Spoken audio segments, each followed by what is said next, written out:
today I would like to inform that today media conference with Lal Goel has completed 6 months. First show was on 22nd March 2020. On this show, guests from all walks of life participated and put forward their views, be a sitting union minister, former ministers, vice chancellors, former vice chancellors, former Supreme Court and High Court judges, former RB generals, former air marshal, present and former bureaucrats, director general of police, serving police officers and former police officers, doctors, advocates, singers, farmers, industrialists, businessmen, media personals, professionals, housewives, teachers, students, etc., etc. To do a daily show has lots of challenges, but with God's grace, blessings, and good wishes of you all, I am sailing through. I would like to extend my thanks to all the viewers, all the participants, all live telecasting channels, Gyan and Organ Donation India Foundation for their wholeheartedly support. Lastly, I want to thank my mother, Srimati Suraj Lata Goel, for instilling the social service in me. She was born in 1927 and her parents named her Swarajya, which was indication of their commitment to freedom struggle. She unfurled national flag on Holkar College building Indore in 1942.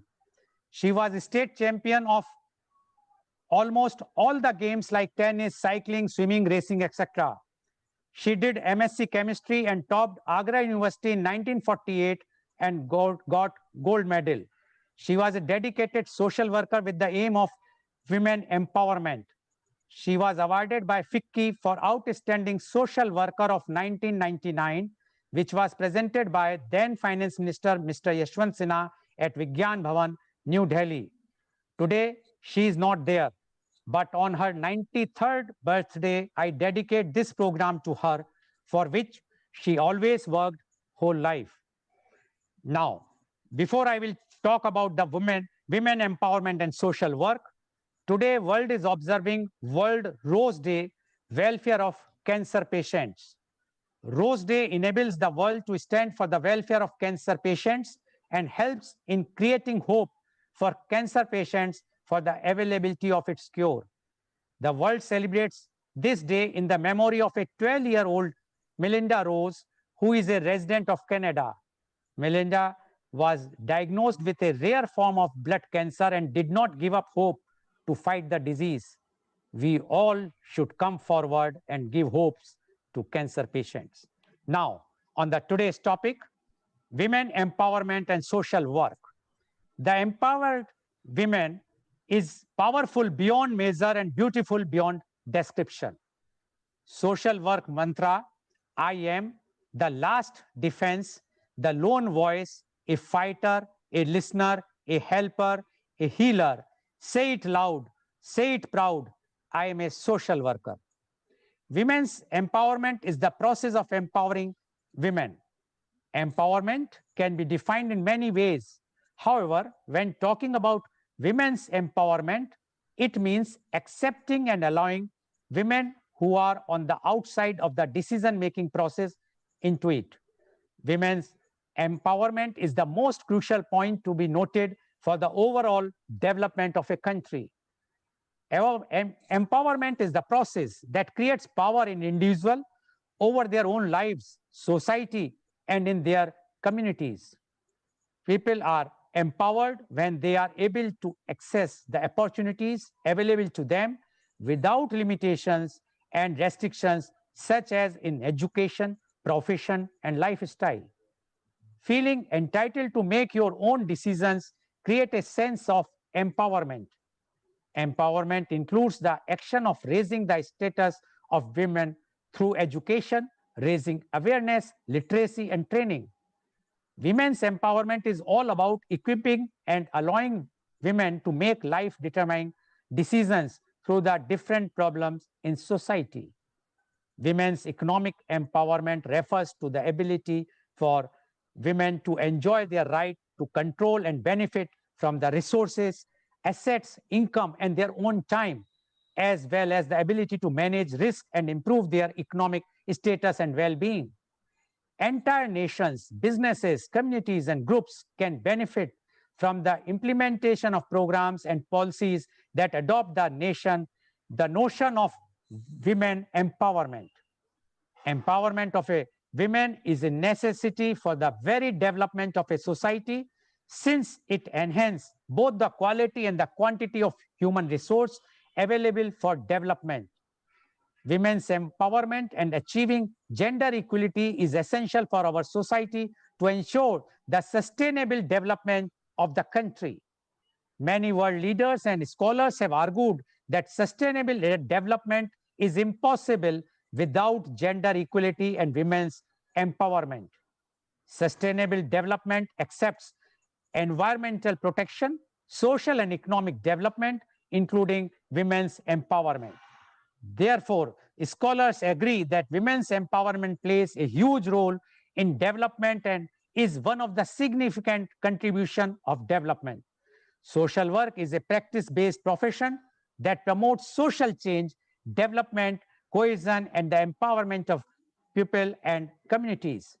Social work practice involves the understanding of human development, behavior, and the social, economic, and cultural institutions and interactions.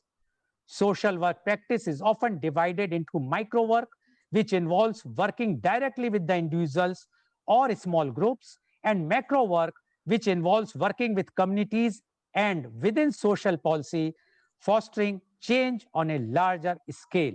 And to discuss today the women empowerment and social work, we have a very, very elite panel with us, well qualified, well experienced, and very well known persons are with us.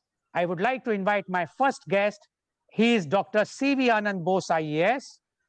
Dr. Bose is one-man expert commission on labor to prepare an action plan for the welfare and development of the workforce in the context of COVID-19. He is also the principal advisor, Government of India Heritage Project. He is the chairman of Indian Red Cross, Kerala.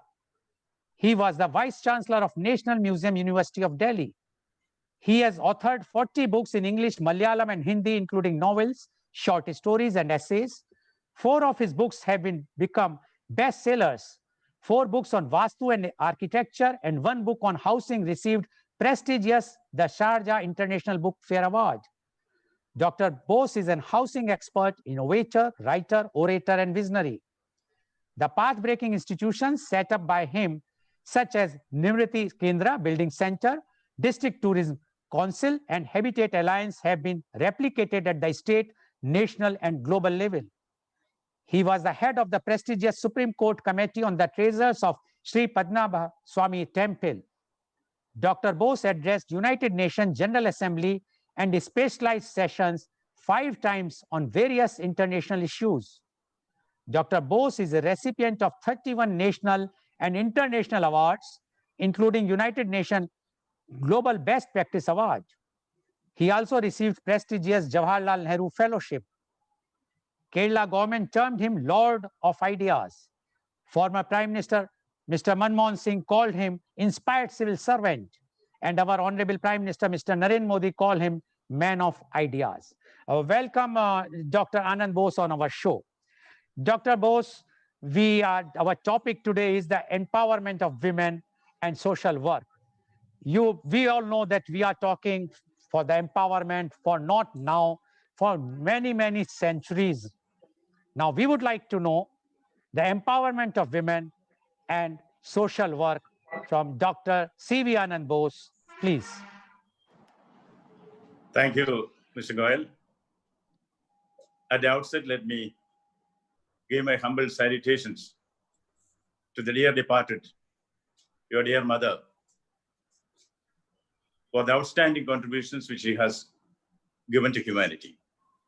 I salute her in all humility. About the status of women in India, there is a lot of dichotomy between the myth and the reality. In the scriptures, we glorify the women. It is said, Yatra Naryastha Pujyante, Ramante Tatra Devata. Where women are honored, there the gods rejoice. We hold in high reverence our goddesses Saraswati, Lakshmi, and Parvati. We also have in the temporal world success stories of great women like the Rani of Jhansi, or an Indira Gandhi, or an Indira Nui. But one swallow does not make a summer.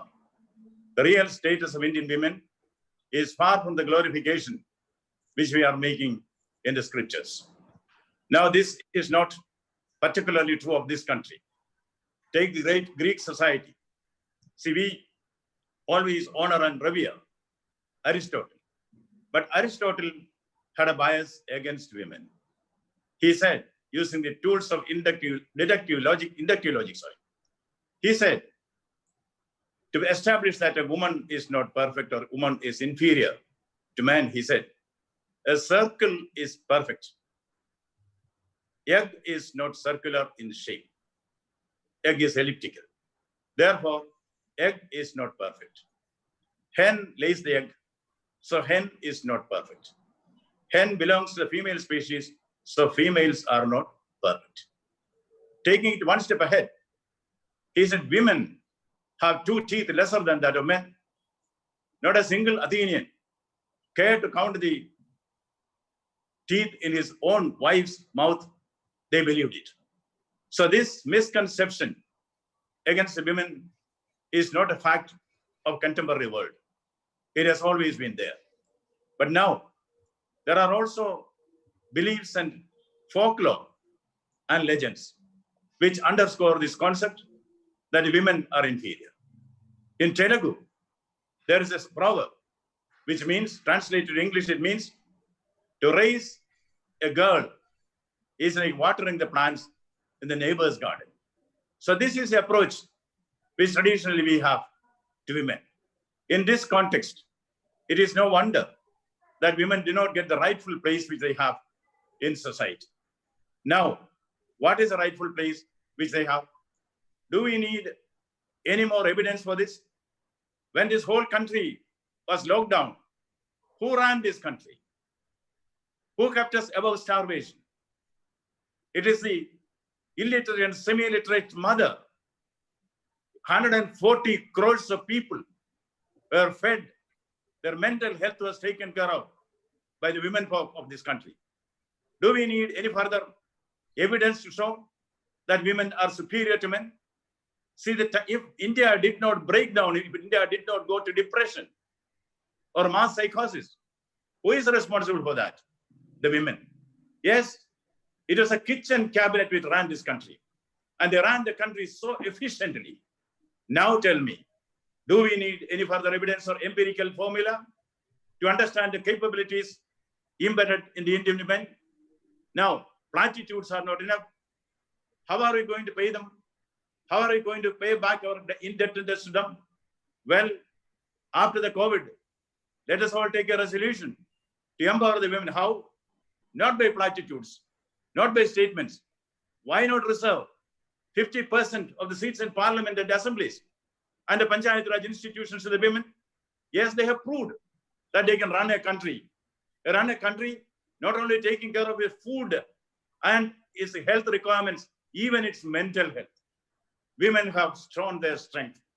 Therefore, it is up to us to see that we devise ways and means, policies and legislation to see that Indian women do get the rightful place in society. Now, my friend who was in the IPS, he was heading the National Crime Records Bureau. He told me every 3 minutes, there is an attack on women in this country. Every 29 minutes, there's a rape. Every 77 minutes, one woman is killed. Now, there is a particular type of stove which is available only in India. This stove will explode only on the bride who comes without adequate dowry. No stove explodes on the bridegroom. The same stove in the same house, in the same kitchen, does not explode on the mother-in-law. It explodes only on the woman. Therefore, there are certain deep-rooted causes which are embedded in our society, which has to be weeded out if Indian women are to get their rightful place in society. Thank you. Thank you very much, Dr. Bose, for giving your views. And Dr. Bose has very clearly says that initially, yes, the conception or the views about the women were not good. And especially he quoted about Aristotle, and he says that Aristotle has disgracefully compared the women, and they says that they are not perfect. But afterwards, all the scholars, all the thinkers, they have given the place for the women, and they says no, women are not at all for the men. They are rather equal or rather superior to the men. And for that, he has given example of the today's condition, and he has also mentioned that we have examples in India, Rani Lakshmi Mai, even Indira Gandhi ji, and as well as Indira Nuyoni, who have run this country very well. And he said that the present condition in this COVID-19, the kitchen cabinet, the women, because of them, we all are surviving. The 140 crore people are surviving. Not only by they are feeding, but they are also giving the mental health. That is very, very important. So, according to Dr. Bose, we cannot think that the women are inferior to us. Rather, we can think that they are superior to the men. And according to Dr. Bose, the only thing which we should do now is to give them the 50% reservation in parliament, in the assemblies, as well as in the Panchayat Raj. Thank you very much, Dr. Bose, for giving your very strong views about the women. I'm sure the women community will definitely be happy to hear, especially about the 50% reservation, which we are also listening for many, many, many, many years now. Now, I would like to go to our next guest, and she is Mrs. Deepa Kaul. Mrs. Kaul is a former cabinet minister, social welfare, government of Uttar Pradesh. She was the member of Legislative Council, Uttar Pradesh from 1985 to 1994. She was Minister of Information, Environment, Culture, Science and Technology, Sports, Civil Aviation. She was Minister of Social Welfare, which covers women, child, ex-servicemen, blind, disabled, etc. She was instrumental in creating the first war memorial in Lucknow. As Minister of Culture, she successfully held all the programs of Indo-Soviet Festival in UP and was able to project UP culture in the festivals in Soviet Union and Mauritius. She was able to hold the 40 years of Independence Day celebrations in UP state and the centenary celebrations of Pandit Goel Ballabh Pant, Dr. Radha Krishnan, Shankaracharya ji in Kedarnath, and Maithili Sharan Gupta, our national poet.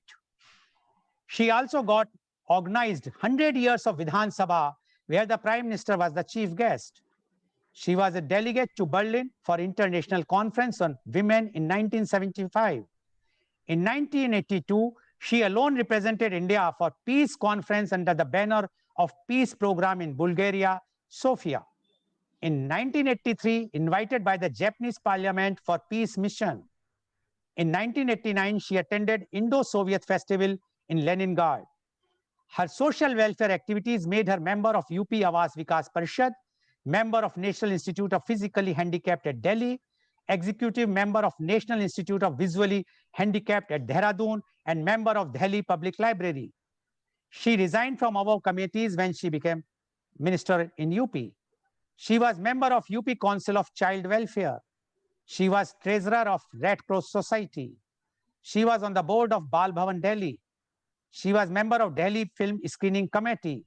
She was on the Telephone Advisory Board, etc., etc., etc. If I will read all it will take the complete program. So my apologies to you, Mrs. Kaul. Yes, so today, Mrs. Kaul, welcome to our show. You have heard Dr. Bose has said, and he said very clearly, India is having a very glorified our history as far as the women is concerned. And he said, forget the past, even the present, women have proved that what they are. And this COVID era, if we are surviving because of the food, because of our immunity, as well as mental health, only because of our the women, whether mother, grandmother, sister, wife, or daughter.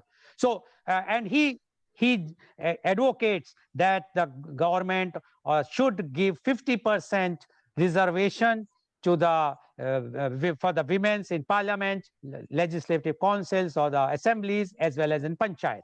Now we would like to know empowerment of women and social work. Mrs. Deepa Kaul, please.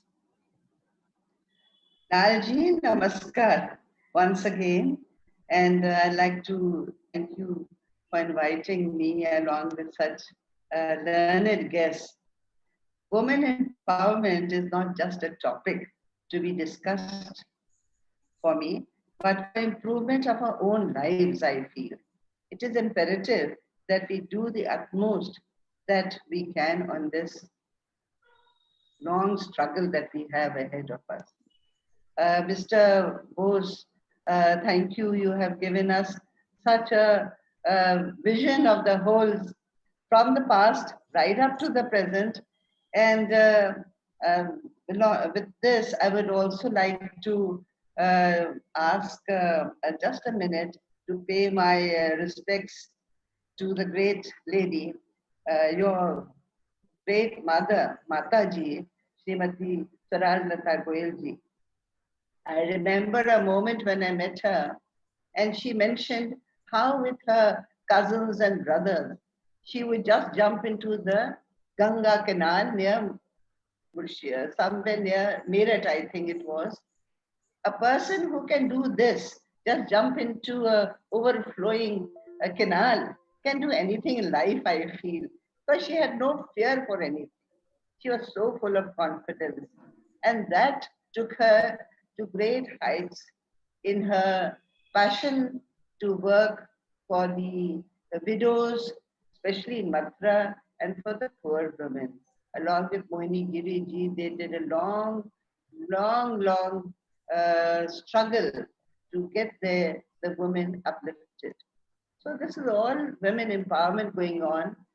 And I would also like to congratulate you, Lalji, for doing this exemplary work with your organ donation. It's like, I feel it's like prayer to God. It's like an ibadat. You're saving so many lives.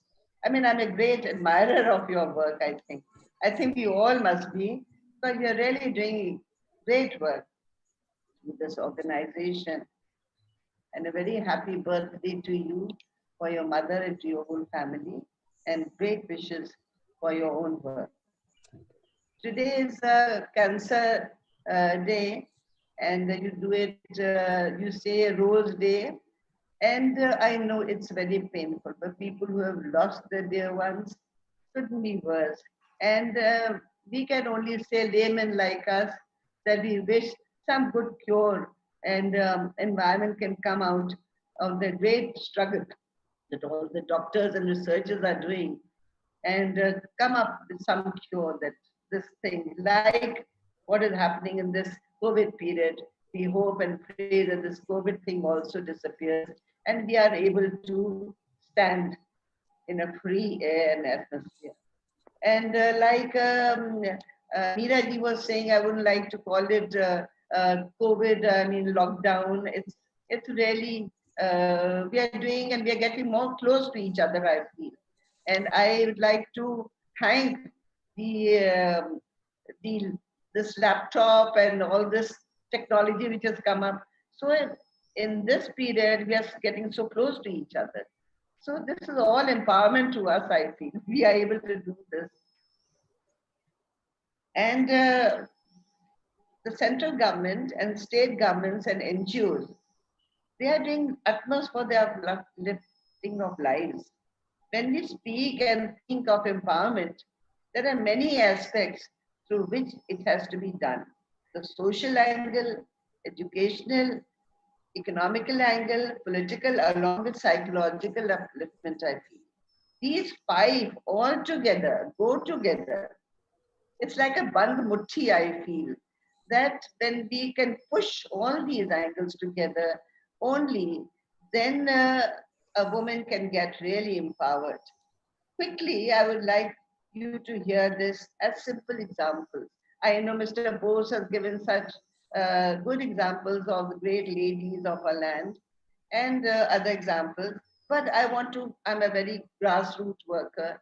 So what I've seen, I just like to take a minute and speak about that. I had a fairly poor couple from UP remote area working for me. In short, I insisted that our children go to school. They had a boy and two girls. The elder girl was not very keen on studies, but she completed her basics. And in the meantime, we taught her how to sew clothes. The younger one was brighter. She learnt well and told us her plan that she wanted to learn beauty parlor work. She learnt it well, and soon she was working and earning enough to start her own beauty parlor. She roped in a sister, seeing her work and confidence. The boy whom she finally married pestered her to marry him. The family is doing very well and with dignity. I would say that she got empowered, who understood what she wanted, and she stood by that. The second case is also of a cleaning maid. I mean, these are very small examples, but what I've seen is happening because of the society, which is growing towards this, our vision. Of a cleaning maid, I have yet to see a girl with such determination to educate her three daughters. Her children are doing very well. Here, the psychological factors did count, I feel.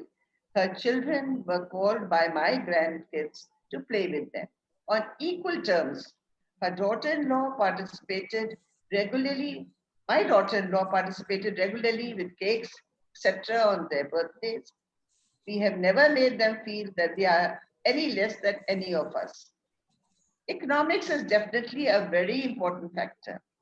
Once a Mahila understands how to handle the economics, she may be uneducated, but still she can stand up on her own if she can be infused with confidence by her family, by society, and by laws of the land. With the media playing such a massive role in molding our lives, young girls, educated girls, full of desires, get drawn towards politics. The two factors of equal wages for equal work and one-third reservation for women in posts of panchayat and municipalities now through constitution has worked wonders. It took some time, for in panchayat elections, Mahila was given the opportunity to contest. But who went and stood in her place in the office? Her strong man husband. Her husband.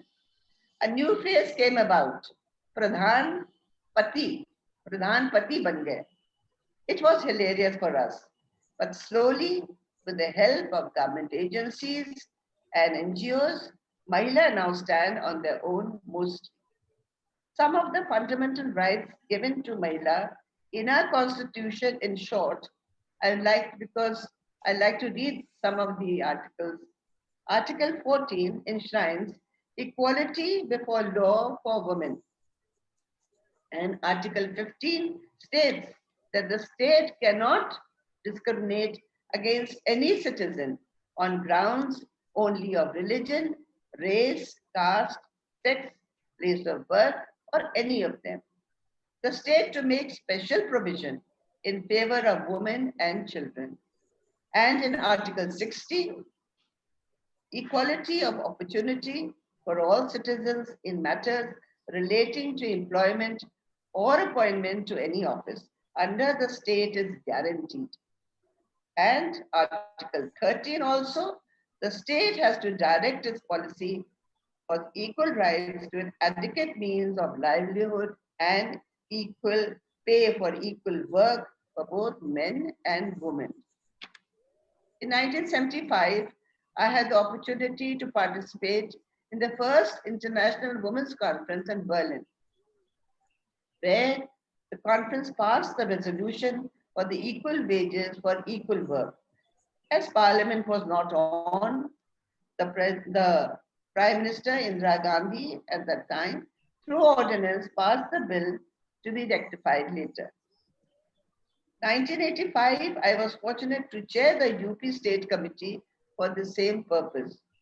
Similarly, Article 42 says the state has to make provision for securing just and humane conditions of work and maternity relief. And lastly, Article 46 and Article 51A are all for protection of women.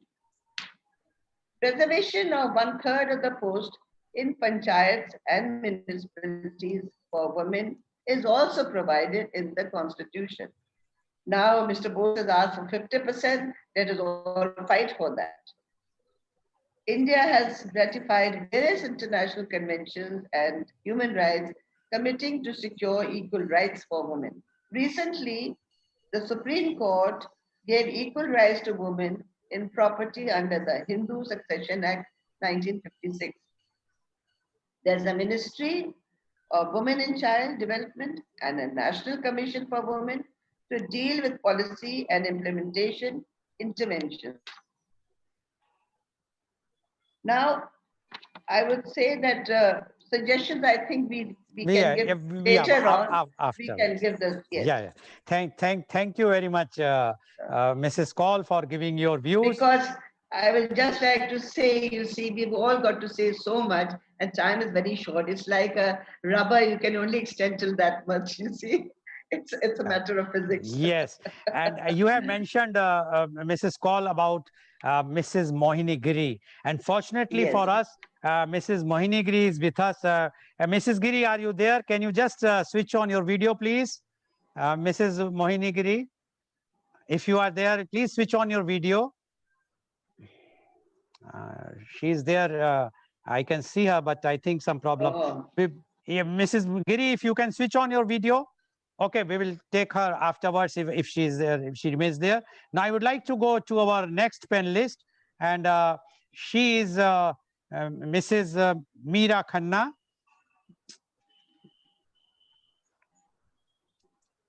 Mrs. Khanna is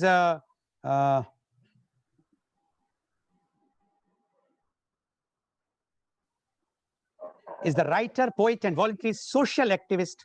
She is a trustee and executive vice president of the Guild for Service, member of the Global Expert Committee on Widows and Older Women, constituted by Every Woman Everywhere, spearheading the Global Alliance, the Last Woman First. Mrs. Giri, are you there? Can you switch on your video, please? Yes, I'm there. I'm here. I've switched on my video. No, we can't see you. Please switch on your video also, so we can see you. Right now, only we can use see your listen your voice. Can you see me? Yes, now we can. Yes, we can see you. I will just introduce about you. One moment, Madam Giri. No, don't introduce. Don't introduce. I'll just give my blessings. That's all right. Padam Bhushan. I'm indeed very happy. I'm indeed very happy that on my friend Swaraj's birthday, you are having this program on women's empowerment, for which she was very, very keen. I bless everybody here, but I would like to just emphasize one thing, that the roots of patriarchy are like they have just held on to this country. It's not going. Let us not talk about reservation. Let us not talk about anything. Let us go to those villages and see, even today, a woman's voice is not heard. Even today, a woman is just like a cow. That is what she is designated, and that is what she is like. So we have to today work to see that she becomes unchained and totally free. Freedom is what we want. Thank you very much. Thank you, Madam Giri, for giving your such a nice and kind words. I'm sure your blessings will definitely reach to her also and to every one of us. Thank you very much. Now I'd like to say namaskar to Mohini ji. Mohini ji, this is Deepa. Very nice meeting you, Deepa. Very, very nice. I remember your mom when I see you. I know. So nice Sheila ji, what a person she was. My dynamic woman. Now I would like to go back to our next guest. She is Mrs. Meera Khanna. She is the writer, poet, and voluntary social activist. She is trustee and executive vice president, the Guild for Service, member of the Global Expert Committee on Widows and Older Women, constituted by Every Woman Everywhere, spearheading the Global Alliance, the Last Woman First, member core committee, South Asian Network for Empowering Widows in Development, member UN Women's Civil Society Advisory Group India. Previously, she worked as a consultant with the high-level committee on the status of women, Government of India, was the member of the expert committee on widows constituted by the National Commission for Women, member of the expert committee on widows constituted by the Supreme Court of India. She is a social activist with 18 years of experience in development field with major focus on women's empowerment and capacity building, particularly in rural India. Her commitment endures are in capacity building of marginalized women with a special focus on widows and aging widows and conflict widows, building leadership skills among women, grassroots leaders, grassroots work, and advocacy work among widows, especially involved with militancy affected widows and children of Kashmir since 2000, building capacities of underprivileged children and young adults in rural areas. As founder trustee of Women's Initiative for Peace in South Asia, work towards building a cohesive South Asian identity, starting with creating a climate of peace through people-to-people contact and reinforced through cultural exchanges. She spearheaded the Global Alliance on Last Women First, spearheaded and on the board of a regional alliance, South Asian Network for Widows Empowered in Development, drafted the resolution on widows for UN action presented to the Under Secretary General UN Women, Ms. Michelle Bachelet. The resolution was supported by more than 80 organizations across the world. Presentation to the CEDAW in Geneva on the rights of widows. She has written extensively on gender-based issues for newspapers and magazines, written in genres of poetry and fiction based on narratives of conflicts and women in conflicts with the pressure of conformity. She also wrote poetry, blank verse in English on women's empowerment, which has been choreographed into classical dance format. She authored a book on poems on Kashmir, If There Will Be a Paradise. In a State of Violent Peace, a book based on 14 narratives of those who have seen the genesis of the conflict in Kashmir. Breaking Paths, a collection of stories of ordinary women who find courage within themselves. She was awarded the Women Achievers Award by MIT University, Horizon Summit Award for fostering peace within the individual by the Women's Federation for World Peace. Thank you very much for joining us, Mrs. Meera Khanna. All of yours bio is so long, it was very, very tough for me to shorten it, but I could not shorten more than this. So for my apologies to everyone. So Mrs. Meera Khanna, you have already heard what Dr. Bose, what Mrs. Deepa Kaul, as well as Mrs. Mohini Giri has said. Now we would like to know from you the empowerment of women and social work. Mrs. Meera Khanna, please unmute yourself.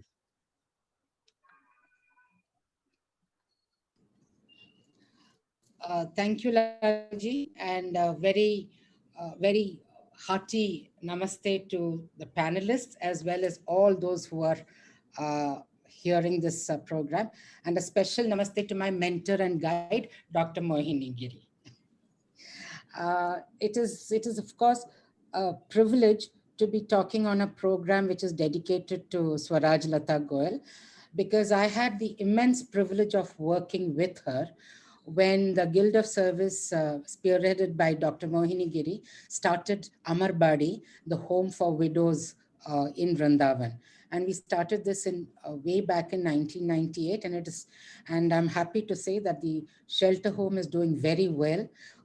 It has grown. It has gone beyond just a shelter home. It is also a capacity building center now. And I have very fond memories of Swaraj because she had such a big heart and she was so generous and empathetic. So really, in a way, I would say that the seeds of Amar Badi were actually sown by Dr. Giri along with Swaraj. And it is really my pleasure to talk on a program that is dedicated to her.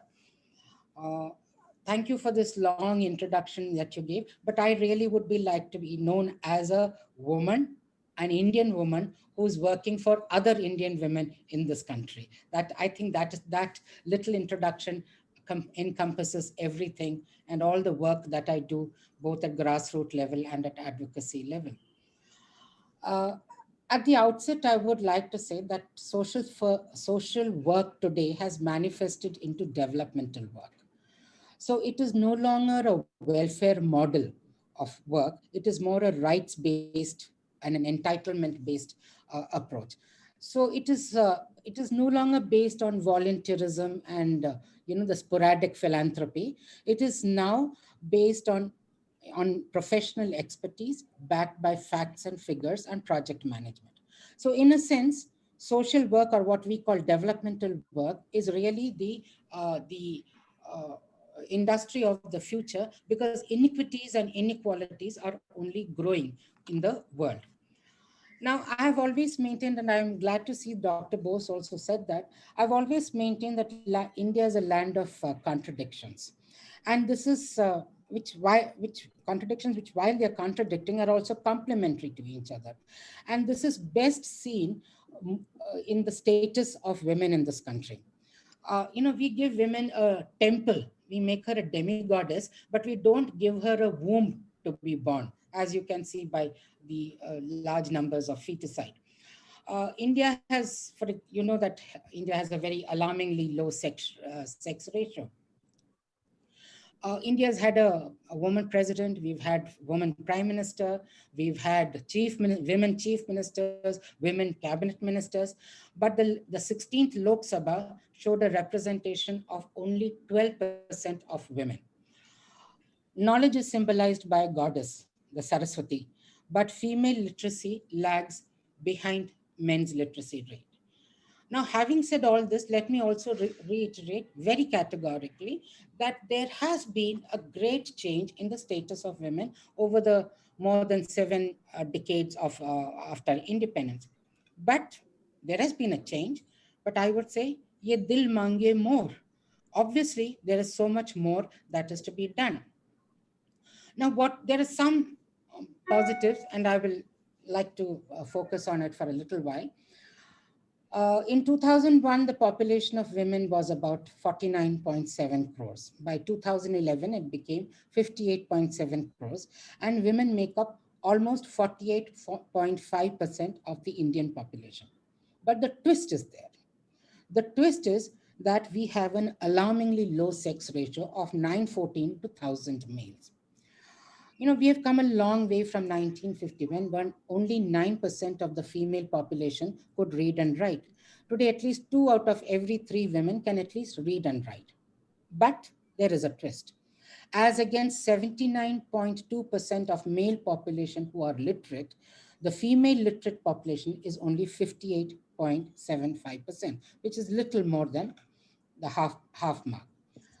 Upper primary enrollment dropout rate has declined from 5.7 million. Sorry, enrollment rate has declined from 5.7 million to about 4.2 million. That is a dropout rate. That's very encouraging. But remember, these figures are in millions. So there are 4 million girls out there who are not in school, who are either taking care of household work or taking care of their siblings or getting married at the age of 12 or 13. The higher education, the total enrollment rate is 28.56%, and girls make up 44.4% of the total enrollment. But women who are entering the educational institutions, higher number of women are entering the educational institutions at a higher rate, at a higher secondary rate, but this is not translating into the formal job market. So, with every change that we have made, every positive change that we have made, there are twists to this. So I want to ask whether are women actually disempowered, or is it a bogey that is being raised by gender rights activists like us and policy makers? Now, gender equality, which we've been talking about, which is a prerequisite to empowerment, it means, like Dr. Bose said, equality of treatment under law as well as equality of opportunity. And there is also substantial equality and equality of agency. That is, you have the choice to decide. In the Human Development Report, which covers countries across the world, the Gender Inequality Index, India's position is 129 out of 189 countries. That means there are only 60 countries in this world who are worse off than us in terms of gender equality. Now, Gender inequality is not just because you can't just put it as patriarchy. Gender inequality exists because of a combination of patriarchy, public policy, and poverty. So there are, as far as when I look at this entire question of women's empowerment, I see two major contributing factors which lead to the disempowerment of women. One is, of course, the feminization of poverty, and the other is the overarching cul- culture of violence against women. And when I mean violence, I don't just mean domestic violence or rape and assault, but also incapacity to access the infrastructure of health or education is violence. Skewed property rights or inheritance rights is again violence. Not having freedom of mobility is violence. No access to resources is also violence. So, two contributing factors: feminization of poverty and overarching culture of violence. Now, in feminization of poverty, I always say women, it's a known fact that women are unequal and women are poor. So the question that I want to ask is, are they poor because they are unequal, or are they unequal because they are poor? Now, according to the United Nations Development Agencies, the Human Development Report, the gross national income in India, the gross national income per capita in India for women in 2016 was 2,184 rupees. And while for men, it was 8,897 rupees. What is extremely worrying, and Dr. Bose will corroborate me on this, is the decreasing labor force participation rate of women. In 2016, according to the HDR, the female participation rate, labor force participation rate was 26.8, while for males it was 79.1. And our country ranks 11th globally from the bottom on the parameter of labor force participation for women. And this employment is progressively becoming invisible with growing informal, part-time, home-based work, and also when women are asked to leave jobs, particularly now in the post-COVID days. So women are in these unorganized sectors which resists regulation and resists statistical enumeration.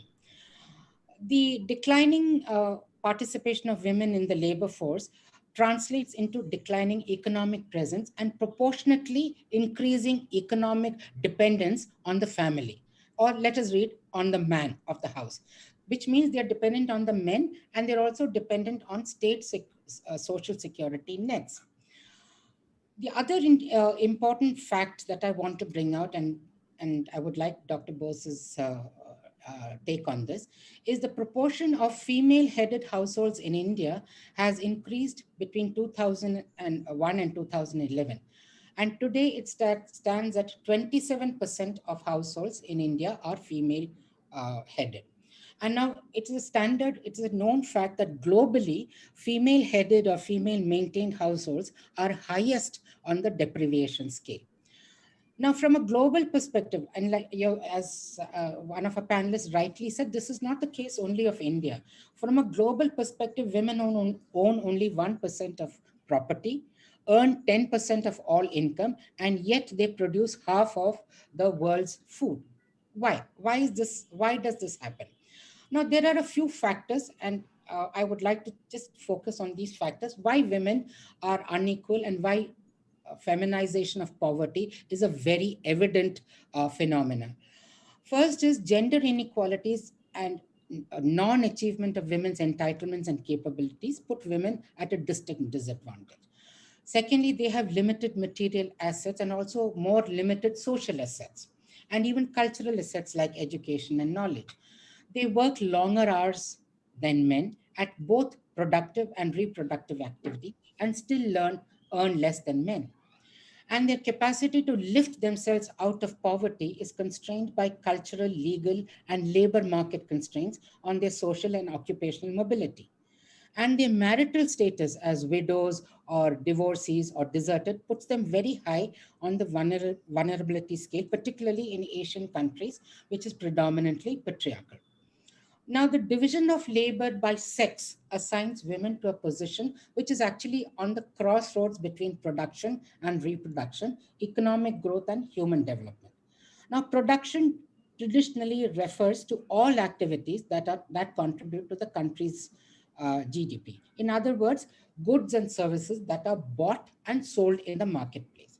Now, reproduction, on the other hand, refers to those activities that add to taking care of the society's human resources, like bearing and rearing of children, caring for the members of the household who are old or disabled and who cannot take part in production activities. Now, human beings have to be born, brought up, cared for, then only they can become part of the labor force. In poorer countries and countries like ours, much of the reproductive work is carried out on an unpaid basis in the household because of a combination of social norms, habit, custom, family obligation. That is what families are.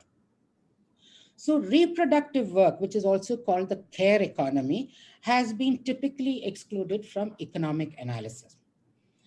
Uh, for example, UNDP has indicated that women's invisible care economy or non-productive work, so-called non-productive work, equals to almost 48% of the world's GDP, which equals to about $11,000 billion a year. So you can imagine the amount of non-paid, unacknowledged, uh, unhonored work that women actually do. Now, the second point is, of course, the overarching culture of violence. In India itself, there has been a increase of 9.2% in the reportage of rape. And I think Dr. Bose talked about that every 3 minutes a woman is assaulted, either sexually or otherwise. The other kind of poverty is not having resources, not having owning property. For example, women owning house or land in India jointly or alone or with others is only 38.4%. And the usage of that property is practically negligible. So the state of women in India as indicated in the Gender Inequality Index shows we have made changes. There are laws, for example, in terms of violence against women, there are a plethora of laws. Very recently, we've had the amendment to the Criminal Justice Act.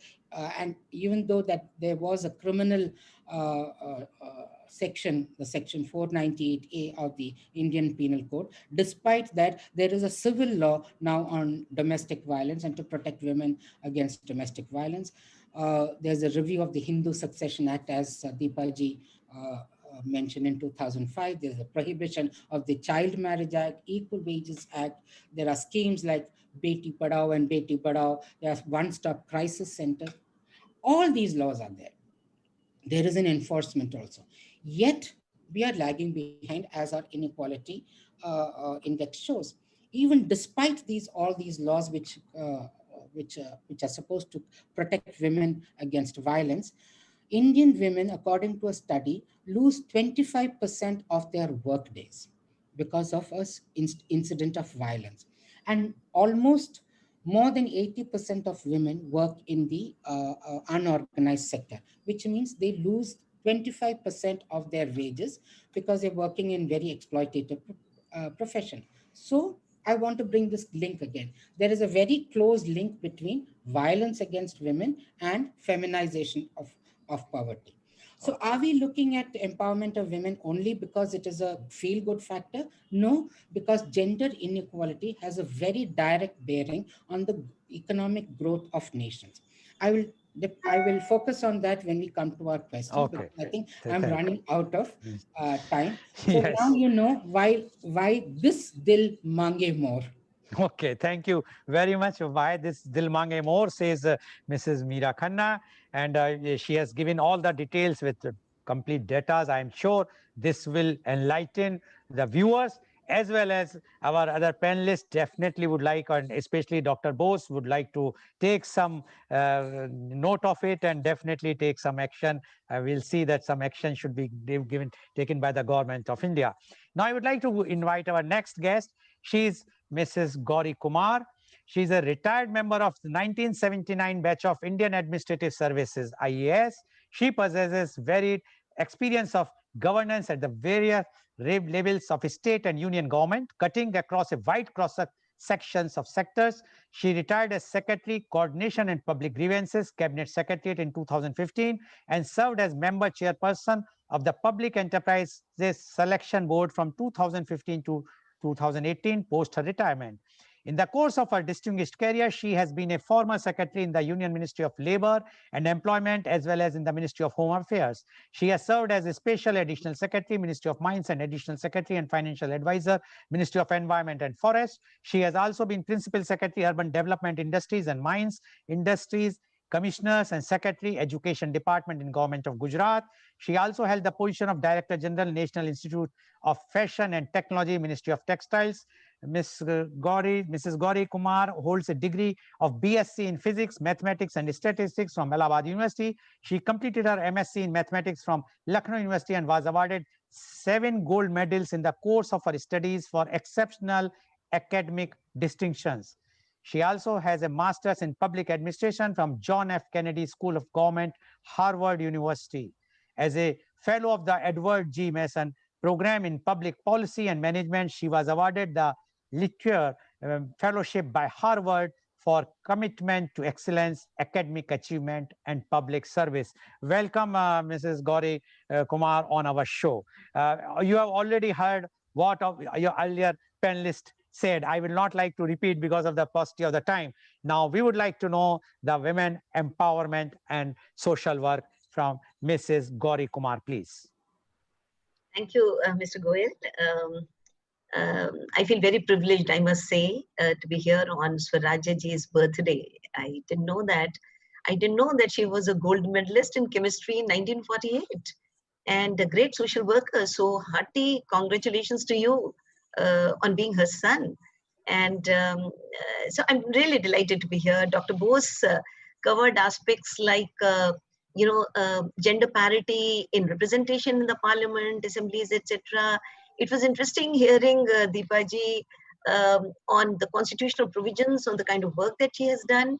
Madam Mohini Giri, of course, what work what contribution they were able to make, and in that era. We are still struggling with it, Mohini ji. And as you rightly said, the struggle is still on, but at that point of time, it must have been much more difficult to do it. Meera ji brought in a lot of reality check, a lot of statistics. So it was very interesting for me.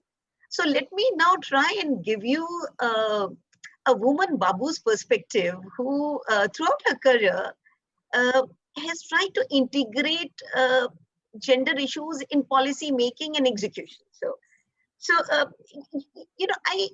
I believe the term woman empowerment has very different meanings in different contexts, different for different people, and in different yug. I think Dr. Bose talked about Yatra Naryantu Pujante. We wouldn't talk about Goel Gawar, Shudra Pashunari, we wouldn't talk about that. But, some view it as a militant revolution. Some view it as anguish of the oppressed. Some view it as us versus them in a confrontational, competitive environment. As a woman bureaucrat, for me, women empowerment is not so much about women per se, but I think it is for society's own emancipation and evolution. It's about recognition and mutual appreciation of the distinct traits, aptitude, attitude that are considered dominant in the gender. It's about collaboration. Just as the left hemisphere of the brain is logical, analytical, scientific, whereas the right hemisphere stands for creativity, imagination, intuition, emotions. Now just imagine if we were only using half of our brain how incomplete we'll be. Now, when we start placing a higher value, a higher valuation on one or the other of these set of traits, we are falling in the trap, I believe, of those who use gender denigration, gender subjugation, and a lot of it was talked about, for power play or for satiating their very fragile egos. And in the process, I believe we are only half alive. And that's a very strong statement to make. I recall a presentation a long time back when I was Secretary Labor and Employment. I think Meeraji mentioned about very low labor force participation rate of India for women. We are lower than our neighbors. We are lower than Pakistan. We are lower than Bangladesh. I think when you couldn't go further, though Meeraji said that we were perhaps still going down. So we were having this presentation by various people, and I invited the Tata group. And they made a very interesting presentation. They said that, we are striving for gender parity all through the organization. And we have been given a target that at top management level, you got to have gender parity over a period of time. But what was most interesting was that they said we are not doing it for the sake of women. We are doing it because we believe it's a sound business strategy. I think for me personally, that remains a cornerstone of sound management policy for any business. We've talked about COVID. Now, COVID has been a wake-up call, not only for the industry and businesses, but for all of us, individually and personally. It has exposed our vulnerabilities and I think busted a lot of myths, fads, ahankar, bhram, jo bhi naam aap dein usko. It is also a grim reminder of the consequences of our lost values of our virtues.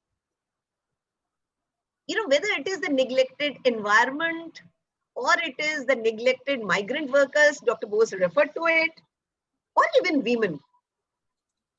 Whoever was taken as granted, I think it is time to take stock of that, because it is no more that they need you more. We believed always they need us more than we need them. I think those days are gone. When they needed us more than we need them. And this is post-COVID, the new reality requires us to face up to this reality. We talk of Atmanirbhar Bharat. To my mind, Atmanirbhar Bharat, which calls for efficiency and optimization of resources, cost cutting. It requires us to leverage all complementary skills, all resources, and converge them. We have a very short window of opportunity, I believe, in which we'll have to optimize the ability of every single member of the family to create an Atmanirbhar family, an Atmanirbhar village, an Atmanirbhar district, an Atmanirbhar state, and an Atmanirbhar nation. And the multitasking, problem-solving, judicious, intersectoral capabilities with compassion and sensitivity, I think they are the most critical skills that we need to deal with this ongoing saga of COVID. If we don't seize the opportunity today, I think we would lose the short window of opportunity. Women are the ones who put food on the table, who every single day, and they're the most responsible members of the family. It seems to me that the work from home, which has been started, and Mohini ji referred to, I think Deepa ji referred to the technology. I think this opens a great window of opportunity for women to be proactively engaged in productive work, because then they don't have to travel, they don't have a problem of relocating, they don't have a problem of being there at the right time. And I hear a lot of women, trying to get back into the labor force in some way or the other by leveraging their capabilities, their management strategies, I would say, surviving in these difficult times, putting food on the table is an extremely tough thing.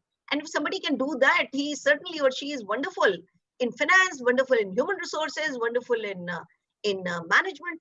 So it's a great time for us to recognize the 50% of the population, which, or maybe 40% of the population, which is outside the labor force, in effective utilization of their skills.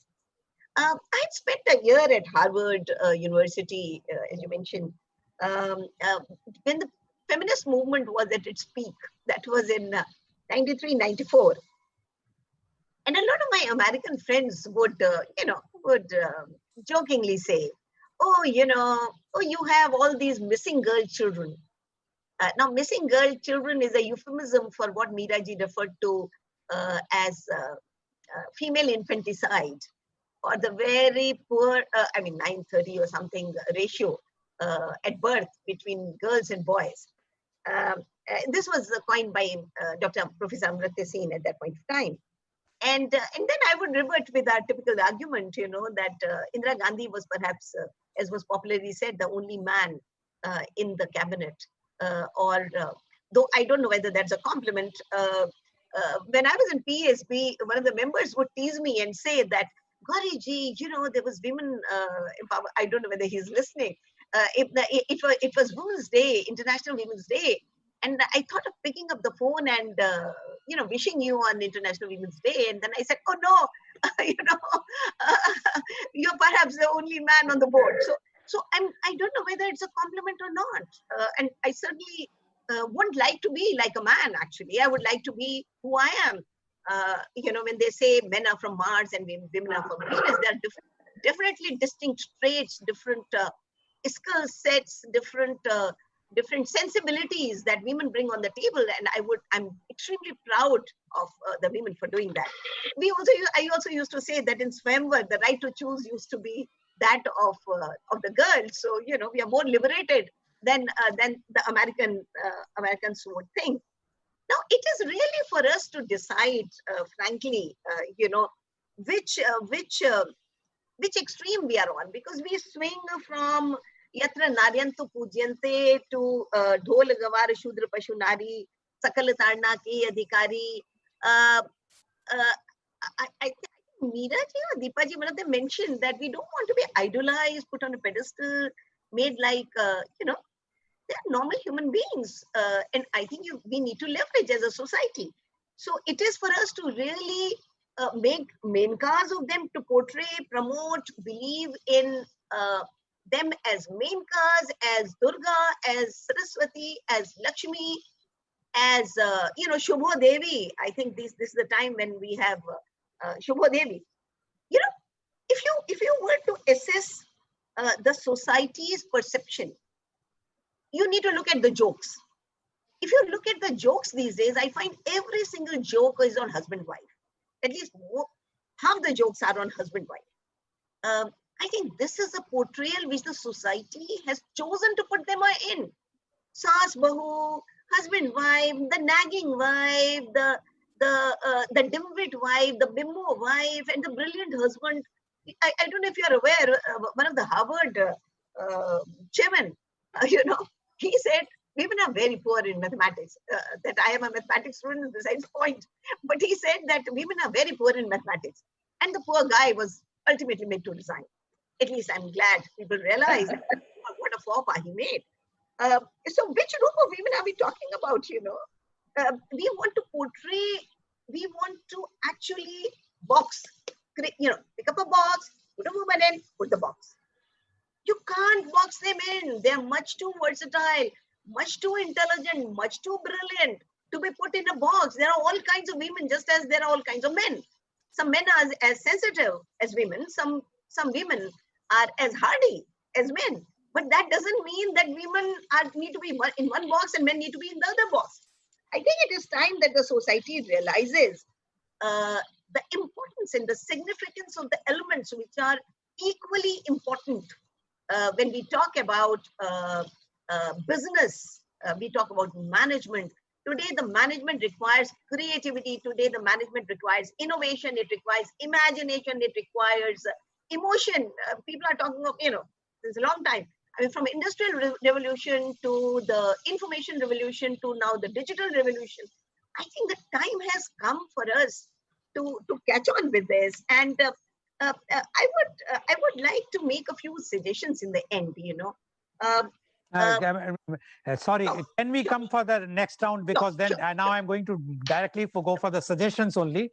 So I would like to, so you have heard what Mrs. Gauri has mentioned. So all of our panelists have given their very, very strong views about today's topic. And now I would like to go for the suggestions, if any, to the government and advice to public, starting from Dr. C.V. Anand Bose, please. Please unmute Dr. Bose. Thank you, Goel sir. I realize the time constraints, so I'll be brief. Before that, let me tell you one thing about Gauri.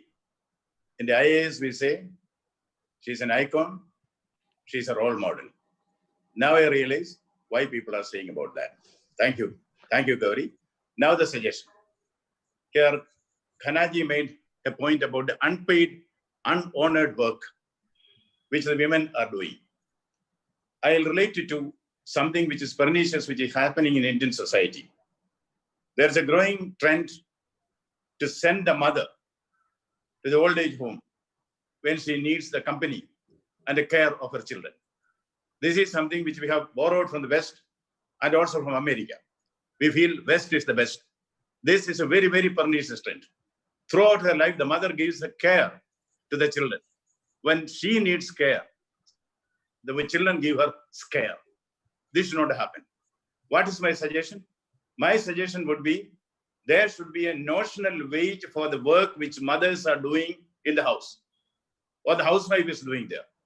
Every day, a housewife spends at least 14 to 16 hours working for the people in the house. Even if you give 50 rupees per hour, you see, when she comes to age 60, there will be a notional wage of more than 1 crore in her name. If the children want to throw her out, yes, she is entitled for this. If not, she will not claim this. I think the intangible services which are done by the housewives, that has to be quantified and it be enforced. Otherwise, this very, very disturbing trend of children throwing their mother to the old age home is something which society cannot tolerate. And I don't want to take more of your time. At this evening of my life, I can say something with confidence. If I have learned anything in my life, it is from my mother. And this is true of every citizen.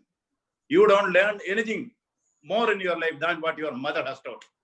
If India is a great cultural superpower, if we are topping the world in IT, what does it mean? It means the Indian mother, the semi-literate and illiterate Indian mother, brought up her child well. 3 cheers to the mothers of India. We salute them forever. Thank you. Thank you, Dr. Bose. As you have said, yes, everyone loves from mother. Always love your mother because you will never get another. Thank you for your very, very heartening and very nice views and suggestions. Now, I would like to ask Mrs. Deepa Kaul for her suggestions to the government and advice to public. Thank you, Lalji. What Mr. Bose just said about, can you hear me? Yes, yes. Oh, this is a very valid point.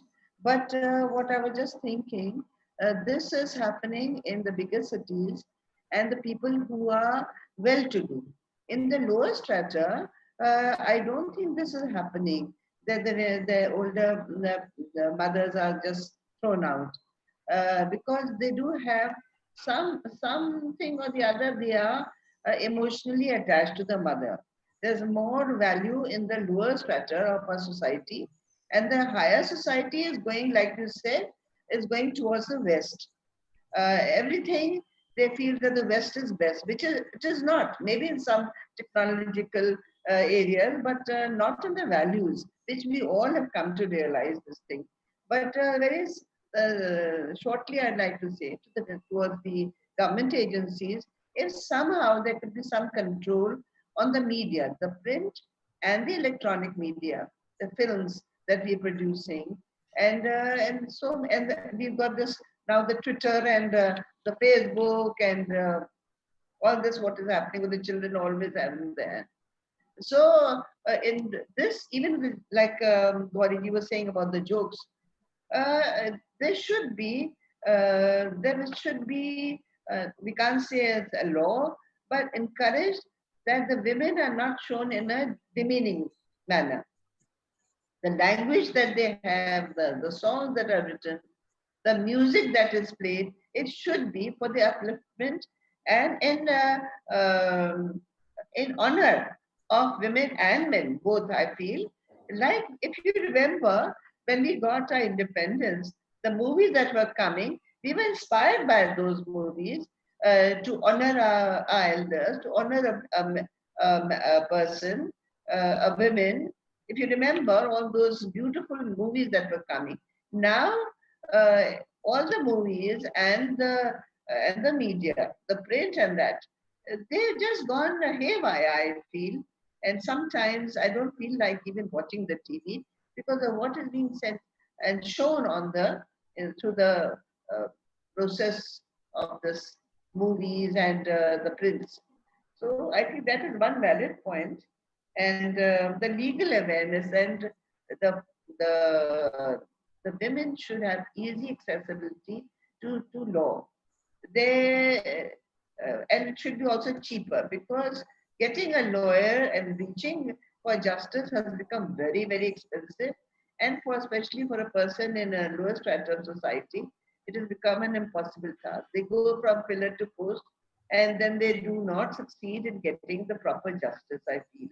So this is also the legal angle should be seen to, and also the media should be controlled. I think not. I don't want it should be controlled in a different way, but for this, that women should be not demeaned.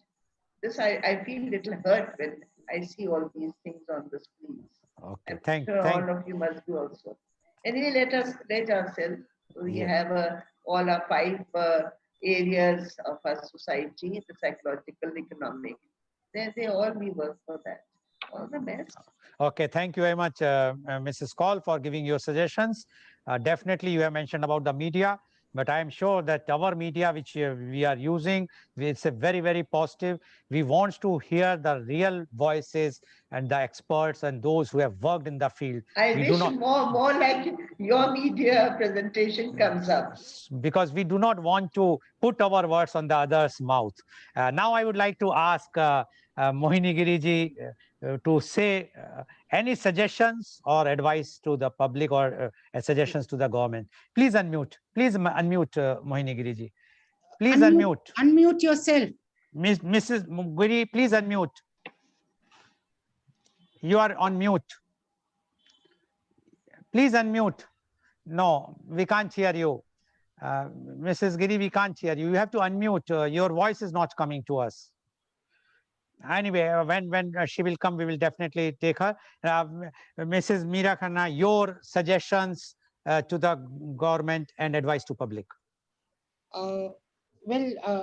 My suggestion to the government would be, first, a zero tolerance policy on violence against women. It has to be a zero tolerance, and there has to be a 360-degree approach towards violence. There is no point in having a law if you do not ensure that the enforcement agencies are sensitized to apply that law. Or there is no point in saying that there should be shelter homes if you do not have resources to support those shelter homes. So there has to be a 360-degree approach towards violence against women. And fast track courts, of course, are important, but the certainty of justice is even more important. So it is not just a question of justice, it's also the certainty of justice. We have already talked about reservation, the bill which has been pending for years. And let us hope that the legislative body becomes gender sensitized, or I would say in their right minds, to pass the 50%. And I'm talking of 50%, because if we are 50% of the population, why should we settle for 33% reservation in the parliament?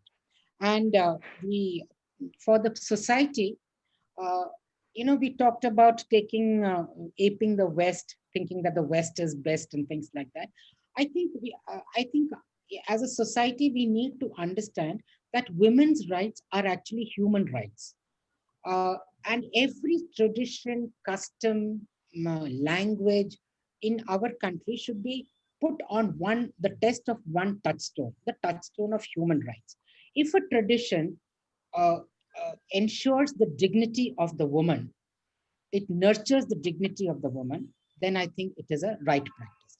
But if it violates the human right of being able to live a life of dignity, if it violates that right, then no tradition, even however old it is, it can be right.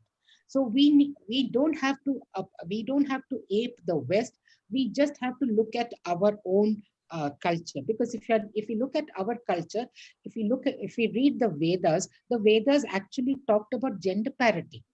In nowhere in the Vedas is it written that the woman should not be educated and only the boy child will be educated. In fact, there are verses which actually talk about a woman capable of ruling a society because she brings a huge amount of knowledge and experience to her role. So I think that recognition should be there. These are the three most important points that I want to. Thank you very much. Mrs. Giri, now can you unmute yourself, please? Please unmute yourself. She's not unmuting. No, it was unmute. I think again it has. Now Can you are hear unmute. me? Yes, we can hear Can you. you- Yeah. Yes, Okay. yes, please. All of you have said everything that has to be said, really. My one point agenda today for India is education, education, education. Unless you educate the girl child, she will never come on par. Point number one. Point number two, that we have stopped calling a woman as a housewife. She's only a coordinator, and all housework has to be shared by the husband and not expected that I will pay you this much and you will pay me this much.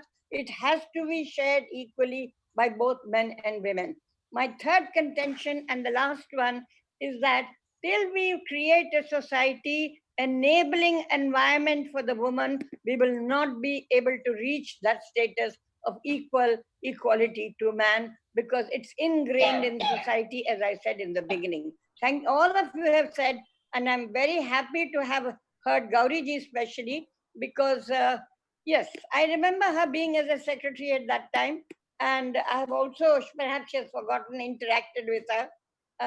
And Deepa ji, of course, I know her very well, and I'm very happy to have said a few words to you, although I'm not a panelist today. Thank you so much. Thank you, Madam Giri. Although we know that you are not the panelist, but it was quite kind enough of you that you have joined and giving your very, very important suggestions and your views. Now I'd like to ask Mrs. Gauri Kumar to give her views, suggestions, if any, to government and advice to public. Thank you. I believe we are in the world of technology, digital empowerment, etc. And that provides us a great window of opportunity, again, I would say, to do something for people, including women. I think Meeraji talked about feminization of poverty. That is the biggest bane of women. And I would say this is the time when we need to, there are so many schemes, so many acts, but their implementation on the ground is poor. It is time that, like Meeraji said, whatever act you have, please try and ensure that you can execute it on the ground. Use retired officers, we'll all be very happy to be part of it. Use that. And the second thing, that whatever benefits need to come to anybody under any scheme, there has to be a single window, single entitlement at the CSC, at the village level, where I can go, I can say I'm a female, so-and-so's age, and somebody can tell me that these are the forms, and here you can apply. Now, that is my fond wish. We tried for it when we were in labor, but these are ongoing things. Thank you. Thank you very much. So today you have seen the views of that most experienced panel, and they have given their views very, very clearly, the plight of the women in India. They mentioned that, yes, women were not treated well, but they have also said they are the only pillars because of them, we all are surviving, even in this difficult time of COVID-19. So when we are talking today and we are giving full credit to the women, why we are not giving reservations, why we are not encouraging them to come to more and more in powers, to take the decisions and to make a very, very beautiful and a peaceful society. So today's program, which was telecasted live on V4 News, Global TV, V4 Stream, Malnadu TV, News Gaon Se, Samvad Saroka News, as well as it was shown live on Facebook and YouTube. And our endeavor is to bring every day a new topic. And tomorrow's topic is media conference with Lal Goel, COVID-19 impact on organ donation. And our panelists are Professor Dr. Mujibur Rahman. He's MS, MR, CS, DNB General Surgery, DNB Urology, FICR, Professor and Head of the Department of Urology, Renal Transplant and Robotics, Yenupaya Medical College, Mangalore. We have another doctor. He's Dr. Joy Joseph, MD, DM Cardiology, Consultant, Interventional Cardiologist and Transplant Cardiologist, Lazy Hospital, Kochi. We have Dr. Santosh Pai, BH. He's a Professor, Head of the Department, Nephrology, Yenupaya Medical College, Mangalore. Please join tomorrow at 10:30 for media conference with Lal Goel. And again, once again, I thank you all that we have completed 6 months. And I'm sure that with the blessings and God's blessings and best wishes from all of you, definitely we will continue our journey and bring the views of the experts on this media. Thank you very much. Thank you, Dr. C.V. Anand Bose. Thank you, Mrs. Deepa Kaul. Thank you, Mrs. Meera Khanna. Thank you, Mrs. Gauri Kumar. And my special thanks to Padam Bhushan Mohinigiri ji, who have joined and just to give the blessings. Thank you all